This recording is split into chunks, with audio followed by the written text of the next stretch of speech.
Friends, हम आज की क्लास में inverse of a function study करेंगे जो एक्सरसाइज 1E के अंदर आता है स्पेक्ट्रम बुक में, जिसका क्या है लेक्चर नंबर 8। वैसे तो ये हर बुक में है, ठीक है, लेकिन पर्टिकुलरली हम स्पेक्ट्रम से कर रहे हैं तो उसमें एक्सरसाइज 1E के अंदर आता है, ठीक है। तो यहाँ पे इसकी डेफिनेशन हमारे पास क्या है, किसी भी फंक्शन को हम इन्वर्स जो है किसी भी फंक्शन का कब डिफाइन होता है या उसको इन्वर्टिबल कब बोला जाता है।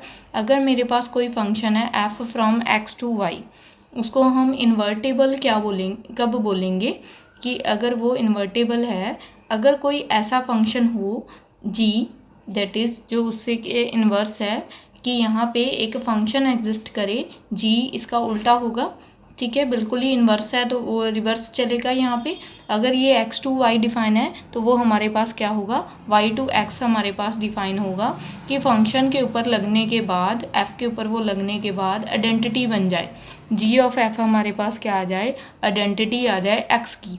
x इसलिए बोला क्योंकि फंक्शन जो है हम पीछे से चलते होते हैं, ठीक है। g ऑफ f मेरे पास क्या आ जाए, आई x आ जाए, जहाँ फिर मैं ये भी बोल सकती हूँ f ऑफ g, g की आइडेंटिटी क्या है, y से डिफाइन है, तो हम क्या बोलेंगे, आइडेंटिटी ऑफ y आ जाए। तो हम ऐसे फंक्शन को बोलेंगे कि ये हमारे पास क्या हो गया, देन g हमारे पास क्या है, g is called inverse of f, is called inverse, यहाँ पे g हमारे पास क्या होगा, इन्वर्स ऑफ f कहलाएगा।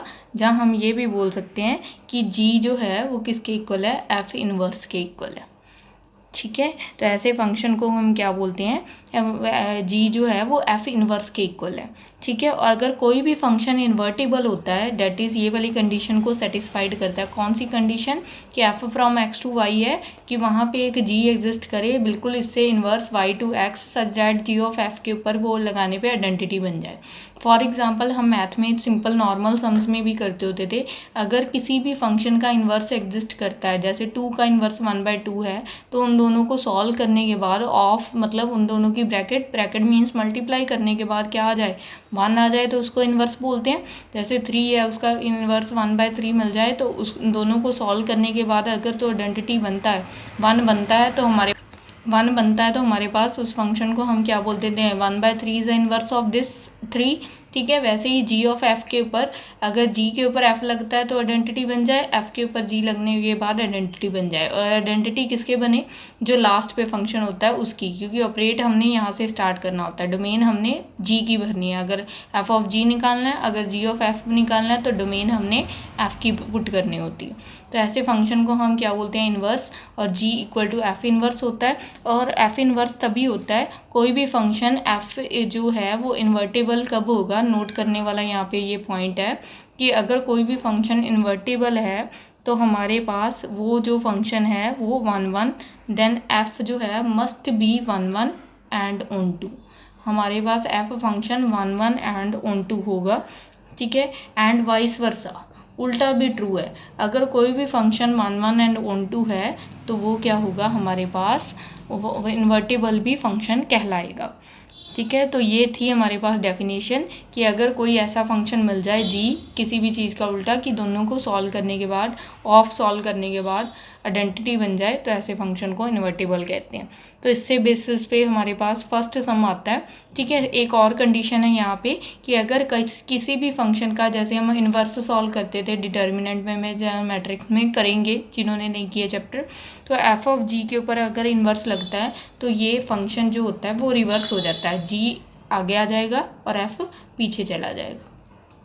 ये रिजल्ट है हमारे पास f ऑफ g का इन्वर्स। अगर आप सॉल्व करके देखो, मतलब ब्रैकेट सॉल्व कर लो, ऑफ सॉल्व कर लो, उसके बाद इन्वर्स करो और इन दोनों का इन्वर्स करो, ये आंसर क्या आ जाएगा, हमारे पास इक्वल आएगा। तो that is the second point of this inverse. तो अब हमारे पास फर्स्ट सम आ रहा है, इसमें जो आ रहा है हमारे पास फंक्शन गिवन है f from r to r defined by fx given है 3x माइनस 4 इज़ इन्वर्टेबल, और हमने क्या फाइंड आउट करना है कि f इन्वर्स हमने उसका फाइंड आउट करना है। तो इसको हम 2 वे से कर सकते हैं, ठीक है। फर्स्ट वे हमारे पास क्या है कि मैं क्या कर दूँ, इस सम को f ऑफ g कर दूं, एक जी फंक्शन खुद अपने आप सेलेक्ट करूं और वहां से इसको प्रूव कर दूं कि इसमें आई बन रही है, आई ऑफ आर आइडेंटिटी बन रहा है। जहाँ जी ऑफ एफ से भी चेक कर सकती हूँ कि इसको मैं आई ऑफ आर, क्योंकि रियल टू रियल डिफाइन है तो इसलिए मैं यहाँ पे आई एक्स आई वाई लिखने की बजाय आई रियल बना रही हूँ। ठीक है। और सेकंड वे क्या है कि हम जैसे वो लास्ट एक्सरसाइज से कर रहे थे तो उसके अकॉर्डिंग भी कर सकते हैं। लाइक कैसे कि मैं क्या कर लेती हूँ, लेट हमारे पास सेकंड वे है कि उस तरीके से मैं कर रही हूँ इस सम को। ठीक है। एक सम को मैं इस वे से करूँगी और एक सम को मैं इस वे से करूँगी। y is equal to F x मैं इसको लेट कर रही हूँ यहाँ। तो हमारे पास y equal to F x आ गया, तो y equal to F x की वैल्यू भर दी x माइनस 4। अब हमें यहाँ से क्या पता है, अगर मैं रफली सोच लूँ तो मेरे पास क्या है, x इजिकल टू, अगर इस f को मैं रिवर्स साइड लेके जाती हूँ तो x is equal to F inverse y बन जाता है। ठीक है। तो यही थिंग हमने यहाँ से फाइंड आउट करनी है कि मतलब यहाँ से मैंने x की वैल्यू पर फाइंड आउट करनी है। तो यहाँ से मैंने x की वैल्यू फाइंड आउट करने के लिए 4 को उधर भेज दिया, तो ये प्लस में हो गया 3x, ये मल्टीप्लाइड में था तो डिवाइड में हो गया y प्लस 4/3।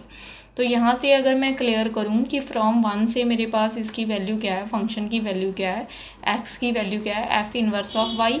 ठीक है। Equal to y plus 4/3। Question हमारा x की फॉर्म में था, वेरिएबल हमारा x था, तो मैंने क्या करना है, लास्ट पे जाके इस x को वेरिएबल रिप्लेस कर देना है। मतलब ये हमारे पास y प्लस 4/3 ठीक है, यहाँ पे मैंने x प्लस 4/3 कर देना है। जब y वेरिएबल है, y 3 है तो 3 वेरिएबल, ठीक है, 3 कांस्टेंट है तो 3 भर सकते हैं। ऐसे ही सिमिलरली अगर x वेरिएबल है तो x पुट करके यहाँ से मेरे पास क्या आ गया, एफ इनवर्स x। उसने हमें गिवन क्या दिया था, इन्वर्टेबल तो है, इन्वर्टेबल तो ऑलरेडी है, मतलब 1 1 and 1 2 is already given and we have to only find out the f inverse. तो that is the way to solve कि y को एफ एक्स रखो और यहाँ से x की वैल्यू निकाल लो, और x की वैल्यू यहाँ से पीछे से क्या बोल रहा है कि इसकी वैल्यू क्या है, एफ इनवर्स y। तो ये मेरे पास एफ इनवर्स y वैल्यू है, तो एफ इनवर्स y x की जगह पे मैंने प्लेस कर दिया। और वेरिएबल चेंज कर सकते हैं हम अपने अकॉर्डिंग, z लिखना है z लिख सकते हो, x लिखना है x लिख सकते हैं। Question according to x statement था तो हमने यहाँ पे x रिप्लेस कर दिया। That is the answer of this sum. That is so easy. एक सम और करते हैं। ठीक है। और सेकेंड सम की स्टेटमेंट है हमारे पास। तो हमारे पास नेक्स्ट एक्सरसाइज में भी ऐसे ही हो रहा है सम में। ठीक है। नेक्स्ट सम में F from R to R हमें गिवन है, F X is equal to 4 minus 3x/5 है, इज एन इन्वर्टेबल। इन्वर्टेबल हमें गिवन है। अगर इन्वर्टेबल ना हो और उसने एफ इनवर्स, मतलब ये स्टेटमेंट हमें मिसिंग हो, ये एफ एक्स गिवन हो और फाइंड एफ इनवर्स बोले, तो फर्स्टली हम उसको 1 1 एंड 1 2 करके इन्वर्टेबल बोलेंगे, क्योंकि हमने कंडीशन बताई थी आपको कि कभी भी कोई फंक्शन 1 1 एंड 1 2 होता है देन इन्वर्टेबल होता है, देन उसका इन्वर्स पॉसिबल। ठीक है। तो यहाँ पे फिर हमें क्या प्रूव करना पड़ेगा, 1 1 एंड 1 2 प्रूव करना। तो हम उसको प्रूव करेंगे 1 1 एंड 1 2 एंड देन उसका इन्वर्स फाइंड आउट करेंगे। तो यहाँ पे ऐसा कोई केस नहीं है। ठीक है। वो हम नेक्स्ट सम में स्टडी करेंगे। तो यहाँ पे जस्ट सिंपली क्या करना है, लेट कर लेते हैं कि हमारे पास y क्या है, एफ एक्स के इक्वल है। तो यहाँ पे मैंने एफ एक्स की सिंपली वैल्यू पुट कर देनी है। y equal to F X क्या है, 4 माइनस 3x/5। तो अल्टीमेटली यहाँ से हम क्या कर सकते हैं, रफ में सोच सकते हैं कि x की वैल्यू क्या है मेरे पास, एफ इनवर्स y। रफ में क्या, हम इसको कंडीशन वाइज फर्स्ट इक्वेशन भी मान सकते हैं। ठीक है। सिंपली यहाँ पे भी सॉल्व कर सकते हैं। तो यहाँ से हमने x की वैल्यू निकालनी होती है, तभी यहाँ पे भरेंगे, वैल्यू पुट करेंगे इक्वेशन में। तो मेरे पास यहाँ से वैल्यू क्या आ गई, 5y equal to 4 minus 3x। तो यहाँ से 3x equal to 4 minus 5y। ठीक है। देन हमारे पास x क्या बन गया, 4 minus 5y/3। This one is the value of x। अगर मैं इसको चेक करूँ फ्रॉम 1 से, तो फ्रॉम 1 से अगर मैं इसको कंपेयर करूँ तो यहाँ पे x की वैल्यू मैं पुट कर दूँगी, क्या आ रही है मेरे पास, f inverse y। F inverse y की वैल्यू क्या आ गई, 4 माइनस 5y/3। अगर वेरिएबल को रिप्लेस कर दे तो मेरे पास एफ इनवर्स x भी बोल सकते हैं कि मेरे पास क्या आ गया, 4 माइनस 5x/3। रिप्लेस हमने करने के लिए कोई भी लाइन पर्टिकुलरली नहीं लिखनी, अल्टीमेटली अपने आप ये प्रूव हो जाता है कि वेरिएबल चेंज हम कर सकते हैं। नेक्स्ट थर्ड सम की स्टेटमेंट आ रही है हमारे पास। हमारे थर्ड सम की स्टेटमेंट में हमें क्या गिवन है, let f from x to y be an invertible function. ये हमें इन्वर्टिबल प्रूव करना है और शो करना है f inverse of f inverse. Inverse of f inverse हमारे पास एफ आता है, that is f inverse of inverse is equal to f. ठीक है। तो हमने ये प्रूव करना है, हमें एफ़ गिवन है लेकिन एफ़ इन्वर्स भी नहीं गिवन कि वो इन्वर्टिबल है, और हमने जो प्रूव करना है इन्वर्स ऑफ एफ़ इन्वर्स, मतलब हमने इन्वर्स एफ़ इन्वर्स का फर्दर इन्वर्स जो है वो एफ़ के इक्वल प्रूव करना है, ठीक है। अब आप देख सकते हो ये तो चीज़ वैसे यूनिवर्सली ट्रू भी है, 2 का इन्वर्स क्या हो जाएगा हमारे पास 1/2, और 1/2 का फिर से इन्वर्स करोगे तो 2 ही आ जाना, ये और ये दोनों सेम ही थिंग है, ठीक है। क्यों? क्योंकि 2 का इन्वर्स 1/2 है, 1/2 का इन्वर्स 2 है, तो ये इन्वर्स का फर्दर इन्वर्स हमारे पास क्या होता है, सेम ही नंबर आ जाता है। तो इस चीज़ को हमने ये इस इन्वर्टेबल वाले रूल से ये प्रूव करके बताना है, ठीक है। तो हमने सबसे पहले इस चीज़ को प्रूव करना है कि डेट इज़ आ इन्वर्टेबल हो, तभी तो हम इन्वर्स वगैरह वाली कंडीशन प्रूव करते हैं। तो इसको हम प्रूव करेंगे that is a invertible function, ठीक है। कैसे? हमारे पास हमें क्या गिवन है, सिंस एफ हमारे पास जो x2y है इज़ इन्वर्टेबल एंड मैं बोल भी सकती हूँ कि ये 1 1 एंड 1 2 है, एंड बाइजेक्टिव फंक्शन बोल सकते हैं, ठीक है। बाइजेक्टिव में हमारे पास क्या होता था 1 1 एंड 1 2 कंबाइंड सिचुएशन को हम बोलते थे कि ये क्या है, बाइजेक्टिव फंक्शन है, ठीक है, जब बाइजेक्शन भी बोल सकते थे, ठीक है। और हमारे पास अगर ऐसा है तो दिस इम्प्लाइज हमारे पास क्या है, एफ इनवर्स जो होगा जो कि रिवर्स चलेगा f2x, अगर ये इन्वर्टिबल है तो इसका इन्वर्स एग्जिस्ट करेगा, और इन्वर्टिबल फंक्शन का इन्वर्स भी क्या होता है, वो भी हमारे पास इन्वर्टिबल होता है, इज़ आल्सो बाइजेक्शन बोल सकते हैं हम इसको कि ये भी, ठीक है। बाइजेक्टिव फंक्शन का इन्वर्स अभी हमने नोट में पढ़ा था कि बाइजेक्टिव का जो इन्वर्स होता है वो भी बाइजेक्टिव और इन्वर्टिबल होता है, ठीक है। आल्सो इन्वर्टिबल होगा, अगर ये 1 1 है इसका इन्वर्स भी बाइजेक्शन होगा, this implies F inverse is invertible, इसका इन्वर्टिबल एग्जिस्ट करेगा। अब हमने क्या करना था, हमने जस्ट सिंपल एफ इन्वर्स नहीं करना, हमने उसका भी फर्दर इन्वर्स करना है। तो हम क्या बोल सकते हैं कि एफ इन्वर्स अगर इन्वर्टेबल है तो वो कैसे एग्जिस्ट करेगा, इसका इन्वर्टेबल का इन्वर्टेबल फंक्शन कहाँ से एग्जिस्ट करेगा, अब इसका फिर से हमने इन्वर्स करना है, ठीक है। तो वो क्या कहाँ से एग्जिस्ट करेगा, x2y is also a bijection function, ठीक है। बाइजेक्शन बोल सकते हैं हम, बाइजेक्टिव फंक्शन भी बोल सकते हैं, आल्सो बाइजेक्शन है एंड इन्वर्टेबल भी बोल सकते हैं, ठीक है। और अब हमने क्या प्रूव करना है कि ये दोनों आपस में क्या है, अब पहले मैंने प्रूव कर दिया, अभी मैंने बताया था आपको कि इन्वर्स ऑफ एफ इन्वर्स, किसी भी चीज़ का इन्वर्स निकालने के लिए हमें सबसे पहले उसको क्या प्रूव करना है कि वो बाइजेक्शन है, 1 1 एंड 1 2 है, that is a invertible function है। तो अभी देखो मैंने इस फंक्शन को इन्वर्स ऑफ एफ जिसको हमने प्रूव करना है उसको सबसे पहले मैंने प्रूव किया कि वो बाइजेक्शन है और इन्वर्टेबल है।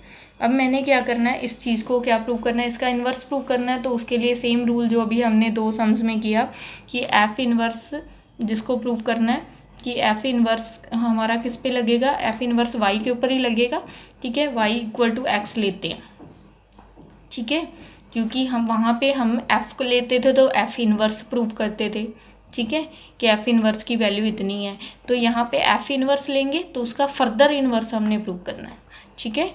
तो यहाँ पे क्या करते थे, लास्ट सम में हमने क्या किया, सेकंड सम में, कि एफ़ लेते थे और एफ़ इन्वर्स क्या करते थे, प्रूव करते थे, ठीक है, that is to prove, f से स्टार्ट करते थे, एफ इन्वर्स प्रूव करते थे। और इस स्टेटमेंट में क्या है, एफ इन्वर्स से चलना है और हमने क्या प्रूव करना है, इन्वर्स का इन्वर्स, तो वहाँ ये चीज़ हमने प्रूव करनी है। तो हमारा वही रूल है, एफ इन्वर्स वाई को मैंने क्या लिखा, एक्स लिख लिया। तो यहाँ पे अगर मैं देखूँ कि ये मेरे पास, अगर मैं रफ में देखूँ तो यहाँ पे ये भी बोल सकते हैं, इस इन्वर्स को मैं इधर ले जाऊँ तो वाई की वैल्यू हमारे पास यहीं पे लिख लेते हैं, इन्वर्स ऑफ इन्वर्स आ जाएगा, ठीक है। इस चीज़ को मैं फिर से इन्वर्स बोल सकती हूँ, ठीक है, क्योंकि ये इन्वर्स था ऑलरेडी, इसका एक बार इधर और ले गए तो इन्वर्स का इन्वर्स बन गया, ठीक है। तो अब हमारे पास ये हमारे पास एफ इन्वर्स का इन्वर्स एक्स, ये हमारे पास वैल्यू चल रही थी, ठीक है, इसको उल्ट इधर लेके गए हैं। तो यहाँ पे वाई की वैल्यू यहाँ से अगर मैं देखूँ, ये मेरे पास इन्वर्टेबल फंक्शन था, ठीक है। तो इन्वर्टेबल फंक्शन है तो मैं यहाँ से ये बोल भी सकती थी यहाँ से कि हमारे पास f की वैल्यू क्या है, F x equal to y है। अगर ये हमारे पास इन्वर्टेबल फंक्शन था तो मैं बोल सकती थी यहाँ से f x equal to y है, इस इक्वेशन से मैंने इसको लेके आ जाना है, ठीक है। तो यहाँ पे मैंने क्या लिख दिया, फ्रॉम 1 से हमारे पास y की वैल्यू क्या है, f ऑफ x। अगर मैं x और x को कैंसिल कर दूँ तो यहाँ से क्या पता चल रहा है कि f किसके इक्वल है, f इनवर्स ऑफ इनवर्स के इक्वल है। यही हमने प्रूव करना था, ठीक है, कि f इनवर्स का इनवर्स किसके इक्वल है, f के इक्वल है। देखो हमने क्या किया, सबसे पहले ये इन्वर्टेबल फंक्शन था, तो इन्वर्टेबल की कंडीशन के अकॉर्डिंग f ऑफ x के ऊपर लगने पे y आ जाएगा, ठीक है, क्योंकि ऑन टू की कंडीशन होती है, सबके ऊपर जस्टिफाई है तभी तो इन्वर्टेबल है। तो क्या, अगर ये इन्वर्टेबल है तो इसका इन्वर्स एग्जिस्ट करेगा f का, तो f इनवर्स कहाँ से होगा, y2x। अगर ये भी हमारे पास बाइजेक्शन है, इन्वर्टेबल की बाइजेक्शन इन्वर्टेबल होती है तो उसका भी फर्दर बाइजेक्शन एग्जिस्ट करेगी, और इन्वर्टेबल है जितनी बार मर्जी करी चलो, अगर फर्स्ट वाला इन्वर्टेबल है तो उसका इन्वर्स भी फर्दर इन्वर्टेबल है, फर्दर का इन्वर्स भी इन्वर्टेबल है। तो ठीक है, तो मैंने इसको यहीं से चले, अगर ये इन्वर्टिबल है तो एफ इनवर्स वाई किसके इक्वल हो जाएगा, एक्स से इक्वल आ जाएगा। तो वाई की वैल्यू निकाली, ये फर्दर इधर चला गया, एफ ऑफ वाई की वैल्यू, वाई सिंपल की वैल्यू फ्रॉम 1 से हमारे पास क्या है, एफ एक्स। तो मैंने वैल्यू पुट कर दी और यहाँ से हमारे पास ये टर्म प्रूव हो गई है, ठीक है। नाउ हमारे पास नेक्स्ट सम की स्टेटमेंट आ रही है। इस सम की स्टेटमेंट में हमारे पास y गिवन है n square such that n हमारे पास कोई भी नेचुरल नंबर है, और ये जो y फंक्शन आएगा सॉल्व करने के बाद, ये भी y जो फंक्शन है वो नेचुरल नंबर के अंदर कंटेन्ड है। हमने क्या प्रूव करना है कि यहाँ पे जो फंक्शन है n to y as f of n हमारे पास क्या है n स्क्वायर, हमने ये शो डैट करना है कि f फंक्शन जो है वो इन्वर्टिबल है। तो इन्वर्टिबल के दो तरीके मैंने जैसे बताए थे आपको कि f of g equal to identity भी प्रूव कर सकते थे, g of f equal to identity prove कर सकते थे, ठीक है। और हमारे पास 1 1 and onto further prove करना पड़ेगा अगर हमने इसको bijection that is invertible function बताना है। इन्वर्टिबल एग्जिस्ट तभी करता है जब हमारे पास ऐसा कोई कंडीशन प्रूव हो जाए, ठीक है। और हमारे पास हमने क्या प्रूव करना है, देन फाइंड आउट करना है कि एफ इनवर्स हमारे पास एग्जिस्ट करता है। तो सबसे पहले हमारे पास गिवन क्या था कि सोल्यूशन में हमारे पास f inverse equal to n to y, हमें ये कंडीशन गिवन थी n to y such that हमारे पास एफ ऑफ एन किसके इक्वल है, एन स्क्वायर के। तो मैंने अगर मैं इस मेथड से करती हूँ कि एफ ऑफ जी मेरा आइडेंटिटी के इक्वल है, ठीक है, और जी ऑफ एफ भी मेरा आइडेंटिटी के इक्वल है, ठीक है। तो हमें क्या प्रूव करना पड़ेगा, जी फंक्शन होना चाहिए, लेकिन स्टेटमेंट में हमारे पास जी फंक्शन नहीं है। तो मैं अपने आप ये कंसीडर कर लेती हूँ, कंसीडर है फंक्शन, ठीक है, अपने आप कंसीडर कर सकते हैं हम कि एक जी फंक्शन ले देते हैं, जो फंक्शन जो होगा वो इन्वर्स है। तो इसका मतलब क्या है कि हमारे पास जी जो फंक्शन है वो कहाँ से कहाँ डिफाइन होगा, वाई टू एन से डिफाइन होगा, वाई टू एन से डिफाइन होगा। अगर इसका उल्टा लेना है तो हमारे पास हमें क्या पता है कि जो एन स्केयर, स्केयर फंक्शन का उल्टा क्या होता है, रूट फंक्शन। तो जी ऑफ एन हमारे पास क्या होगा, चाहे जी ऑफ वाई, अगर मैं वाई से चल रही हूँ तो जी ऑफ वाई यहाँ पे पुट करते हैं, ठीक है। जी ऑफ वाई मेरे पास क्या होगा, रूट ऑफ वाई, ठीक है, क्योंकि ये n से चल रहे थे तो n से फंक्शन डिफाइन था, ये y से डिफाइन कर रहे थे तो मैंने वेरिएबल y ले लिया। अब हमारे पास हमने क्या प्रूव करना है कि अगर f ऑफ g हमारे पास क्या आ जाएगा, एफ ऑफ जी को मैंने प्रूव करना है, जी ऑफ एफ को मैंने प्रूव करना है। एफ ऑफ जी में हमारे पास जी वाला फंक्शन है तो वाई से चलेंगे, तो मेरे पास क्या आ गया, एफ ऑफ जी क्या हो जाएगा, ऑफ को हटा के ब्रैकेट लगा देंगे, जी ऑफ वाई आ जाएगा। जी ऑफ वाई की फर्दर मेरे पास वैल्यू क्या है, रूट वाई यहाँ से, ठीक है। तो यहाँ पे एफ ऑफ वाई आ गया। एफ ऑफ वाई हमारे पास जब हम एन फंक्शन था तो एन, ठीक है, जब वाई फंक्शन है तो वाई, तो यहाँ पे ये क्या आ गया, वाई रूट वाई का स्क्वायर, दैट इज स्क्वायर और रूट कैंसिल आउट, ये हमारे पास क्या आ गया, वाई आंसर आ गया। और हमारे पास जी ऑफ वाई, अब आप चेक कर सकते हो कि f of g of y में जब वाई फंक्शन लगा रहे थे तो आइडेंटिटी किसकी बनी है, वाई की बनी है, ठीक है। और वाई आइडेंटिटी क्या था, वाई आंसर आया, तो ये वाई आइडेंटिटी किसकी थी, जी की। और हमारे पास जब जी ऑफ एफ मैं पुट कर रही हूँ, जी ऑफ एफ मैंने फंक्शन कहाँ से चलना है, एन से, क्योंकि एफ फंक्शन की जो डोमेन है पुट करने वाली वैल्यू वो एन से स्टार्ट होती है।